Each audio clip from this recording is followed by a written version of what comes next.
ir reģistrs? Reģistrs ir skaņdājuma augstums. Bērniem es to mācu asociējot ar 3 dzīvniekiem, kur es lieku iedomāties, ka šie dzīvnieki dzīvo mežā. Tas ir tāds kā koks. Un par šo koku atkarībā, kur šie dzīvnieki tajā kokā dzīvo un atrodas, tāds arī ir tas tembrs. Tembrs var būt augsts, vidējs un zems.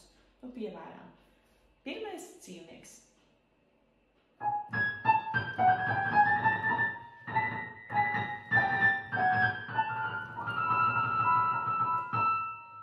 Kā tev šķiet, kas tas bija par dzīvnieku? Man tas ir putniņš. Un putniņš atrodas kokam pašā augstpusē, lido par zariem, cauri pa koku zariem. Un tas ir augsts reģistrs tām skaņām, kurām es dzirdu putniņu. Vidējā reģistrā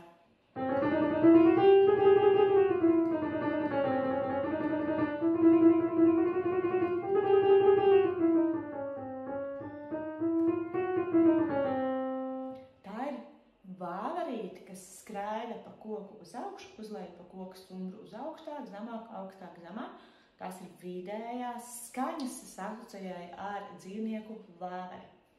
Un zemās skaņas, visbeidzot, tas dzīvnieks dzīvo dziļi mežā un iet pa mežu.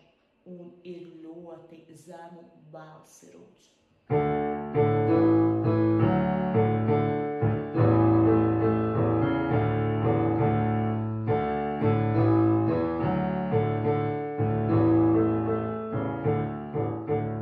Kas tā bija par dziesmiņu? Lācis. Dipu dapu lācis nāk. Tas ir dzīvnieks lācis, un šo dzīvnieku atskaņoju ar zemo reģistru, jeb zemām skaņām. Mācies arī šādi tu ar asociācijām, un tev kļūst pilnībā skaidrs, kas ir reģistrs un kā to atpazīt.